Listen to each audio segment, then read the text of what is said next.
but he was fourth, actually tied for fifth with Jackson Hayes for point production. This is the guy. This is the guy that you're celebrating.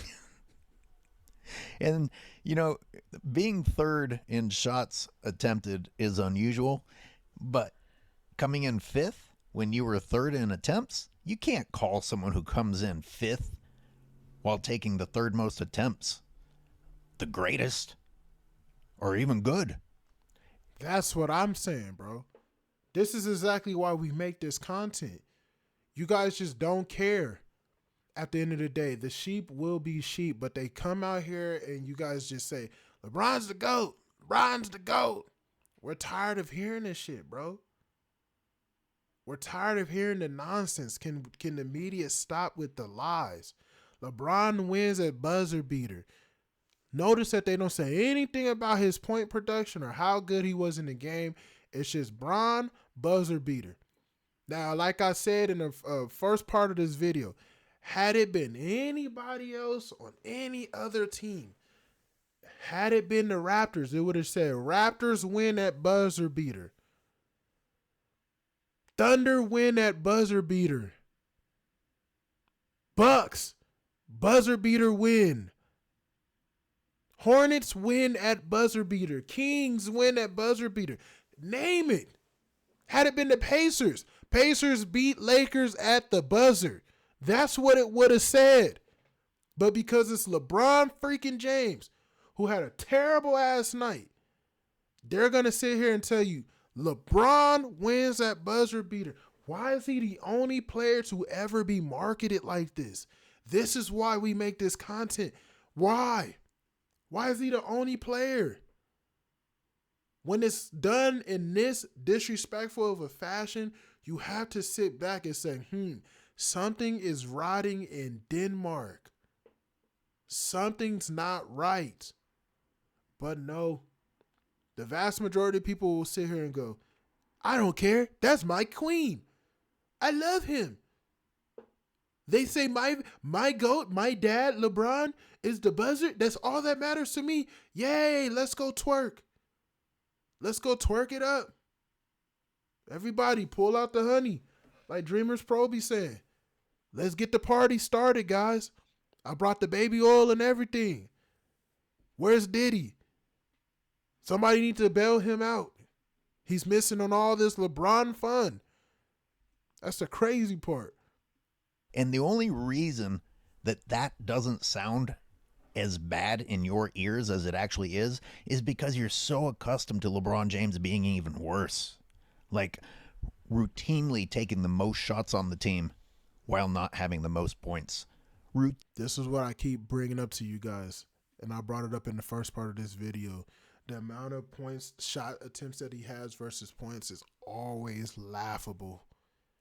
And it's disrespectful, but nobody sits down and pays attention to shit like that because you guys don't know basketball.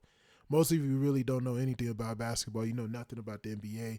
You guys just like how somebody dunks and all of a sudden you're fans. That's what it is. Routinely having more attempts than his point totals. Let's look at the previous matchup against the Bulls. Again, another loss last Saturday. And LeBron James comes in second with... So, let me prove my point real quick. Let me prove my point. So, the Lakers get blown the fuck out. They lose by 31 points, right? 115 to 146. This means that you got booted off the court. There was tomatoes thrown. Somebody threw a can at you, hit you in the head. A tomato smacked you in the back. You know what I'm saying? Your jersey's riddled with filth and trash from the fans kicking you off the court. And this is at home for the Lakers. But the tabloid line, now keep in mind, for LeBron it says LeBron wins at buzzer beater against the Pacers. Now, when it's the Bulls, it says white Bulls shred Lakers. Who's white? We don't even know who white is. You couldn't have put his full name there so we knew who this guy was. You couldn't have marketed this as anything more than this. White, and Bulls dominate with efficiency against the Lakers in a 31-point blowout. You couldn't have made this sound better than this. And then when you really pay attention, right? Really pay attention. For everybody who's going to hit my comment section. So when LeBron wins that buzzer beater, it's the entire Laker team hugging, high-fiving. You see LeBron clear as day right here, right? We know who Rui is. We know who Reeves is. And Luka's, they made sure to get the back of Luka Doncic's jersey right there. Now, when you go look at this one, look at this. Who the fuck is here? Where's LeBron? Why is LeBron not on the court? Why is LeBron not on the court? We can assume that that's Kobe White, but you can't even tell because the picture looks so damn ugly and it's shaded in dark. It's shaded in black. You can't even tell who this is scoring. This just looks like another role player. Who's this? Finney Smith, can barely see the jersey. All I see is some dreads. Don't know who this guy is. And then you got Jackson Hayes, who's a role player all the way in the back. Where's LeBron? Where's Austin Reeves? Where's Luka? How come none of them are in this video? Was it only 3 Laker players playing against 3 Bulls players? Where's the other ones? They made sure to do that on purpose because it's such a horrible loss. They don't want LeBron's name to have anything to do with it. Anything to do with it. LeBron can't be found. Neither can Luka, neither can Reeves. They were probably on the bench. Do you see what I'm saying? This is how they market this shit to you, bro. This is how they do this. And this was the first game LeBron came back. Keep in mind, he came back this game, right? Where is he? Where is he? Where is he on the tabloid? Where's Luka? They can't have any dirt on them. They can't. This is how you know there's something wrong. Wake up and smell reality. Get out of the fucking matrix and wake up. Pay attention to this. Most people don't, though. It is what it is.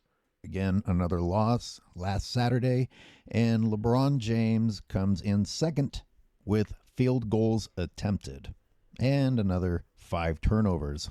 Great, LeBron. One thing about my game, I can always do other things on the floor to help our team win, even when I'm not shooting the ball well. But really? Well, you're not shooting the ball well almost every game, right? I don't care if it says 50% because the production and the impact that you have on your team is shit like this, a minus 27. Of course, the real story here is that LeBron James came in 3rd in point production, despite being second in points attempted. Again, only behind Luka. Oh, but he does come in first in the negative of the plus minus. One thing about my game. But at least he had those really, really crucial, difficult rebounds that he pulled in for his team. This is a bench player. We've made multiple videos about that. Just want y'all to pay attention to it again. These are always, go look at them yourself. You can go on the NBA.com website. You can look at every rebound LeBron ever gets. You can just click his rebounds or pop up for you. Now pay attention. These 90% of the time, this is a LeBron rebound. Crucial, difficult rebounds that he. No one in sight. Nobody. Look, where's the closest Bulls player? His body is headed this way. He's not even attempting to get the rebound. Now, could Vando have gotten that rebound? Obviously. Could Rui had? No. Yes. But if they had, they'd be on their first train. They'd be on the first train to Utah. They'd be traded so quickly to NBA Siberia. These are LeBron's stats to Pat. This is why we talk like the way we talk and we expose the clownness that goes on in the league. Look at this. They're not even trying to get it. He's all the way over there. He's just watching. He's about to leave. They don't care. Now, Vando or Rui could both get this board. They could. Easily. But if they did, they'd be traded.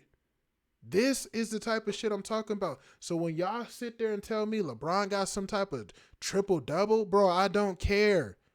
I don't even care when Westbrook or Harden gets those triple-doubles, bro. They're just padding stats. It's not real. It's fake. It's the Truman Show. This is the real life Truman Show. It's all a fake reality. Those really, really crucial, you guys aren't in on it. difficult rebounds that he. And you guys aren't in on it. But at least he had those really, really crucial, difficult rebounds that he pulled in for his team. This is a bench player taking a starter's shot attempts, basically. But you've got to appreciate how Josh Giddey's buzzer beater makes LeBron's buzzer beater celebration just look foolish. Seconds left. Giddey for the win. In LeBron's face, keep in mind. Not only that, but it's an actual shot. Like, he shot this shit from half court. From half court. I just want y'all to keep in mind for everybody who says, but you're a hater, bro. You're just a hater. Hating is the new marketing ploy. I want you guys to understand that. That's why I don't pay attention to it. They started marketing the word hater to you about 15 years ago. Maybe 10, about 15 years ago. Rappers was doing it. Everybody's hating on me. That's just marketing, bro. It's not real. I don't care. It's not real. Everybody in their life isn't sit here to hate on you or someone else just for the fact of hating. No, we see the nonsense, you expose the nonsense, and that's just marketing. Just like back in the 60s, the word conspiracy theories. No, he's just a conspiracy guy. We still use that to this day. Did you guys know that was basically created after the assassination of JFK? Because honestly, I don't want to say 90, about 80% of people didn't believe it happened the way the government told them it happened, that it was just Lee Harvey. So they created a word. They called it conspiracy theories.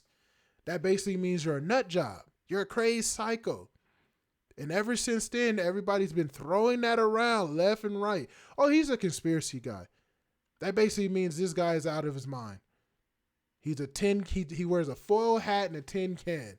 Now, in the 2020s, the word hater is the same thing. That's just a way to say, oh, that guy's he's just a weirdo. He just likes to hate. That's why I don't pay attention to it. Everybody in their right mind and everybody who looks at the stuff sits there and goes, there's something off with that JFK. Why are they hiding the files? Why haven't they still released them? Why is it going to take them till everyone who's ever been involved is dead before they even release these files?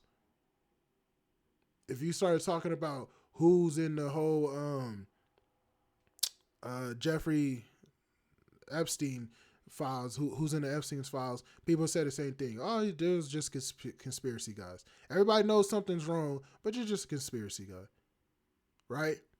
That's why I don't care about the word hate. The word hate is just, it's the new form of calling somebody a conspiracy theorist or whatever else. He's not right in his mind. He's a crazy psycho. The media's been using that as a marketing ploy for the last 60 plus years. If you told them back in the 90s, wait a minute, there's something else going on with the black community. I know we see crime at an all-time high, but who's pushing all these drugs into their community? Oh, is it the government doing it? Oh, that's conspiracy theorists. He's crazy. Come to find out, that's exactly what happened. So I don't want to listen to none of that. Oh my God! I cannot believe this! Elizabeth, I'm coming! Especially the fact that LeBron has his hand up for a shot at the rim. And here's Giddey draining one in his face from half court. I mean, the difficulty level is astronomical for Giddey's shot compared to LeBron, who literally has the whole team away from him thanks to Luka. 6'9" guy, unguarded, taps in the ball next to the rim and acts like... Wow, guys. That was actually the greatest thing I've ever seen in my life. Oh, no, not Josh Giddey. I'm not talking about this shot right here, that incredible shot. No, not that.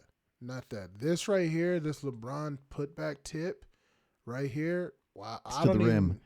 And like, in my mind, I'm still trying to figure out, like, have I ever seen basketball played any better than this? Have I ever seen anybody score as magnificent as this bucket right here? There's never been a bucket as great as this one. I think this is the greatest bucket I've ever seen. Let me see. I gotta watch it again because of how incredible it is. 6'9" guy, unguarded, taps in the ball. Wow, that's Mozart right there. That's a Picasso painting. That's just it's a classic. You know, it solidifies the GOAT debate. It just it lets you know like as much as you like Picasso or Vincent Van Gogh, this is like a call back to the past right here with this glorious putback. Has Jordan ever matched any of this energy right here? Has Kobe? Has Will Chamberlain, Kareem? Like, has Magic Johnson ever did anything this magnificent? I don't know, man. Not like he clearly this shot right here. This putback right here is what made LeBron go. Well, LeBron said that one right there made me the greatest of all time. When he said that, he said it prematurely. He was really talking about this putback right here. When he said that after beating the Warriors, that one right there made me the greatest of all time. Yeah, he was really talking about this magnificent putback right here. It's so incredible. Guys in the comment section, please let me know, like, where do you rank this putback? I really need to know because, and if it's anything low, like if you rank it low, you clearly have to be a hater. Like you're just a conspiracy theorist and a hater, and your job, you were born to hate. That's all it was. Like you hate life, you hate everything about it. You wish you were, I don't want to say the word because it's YouTube, but that's why you're just clearly some type of hater. Because this right here is what made him the greatest of all time.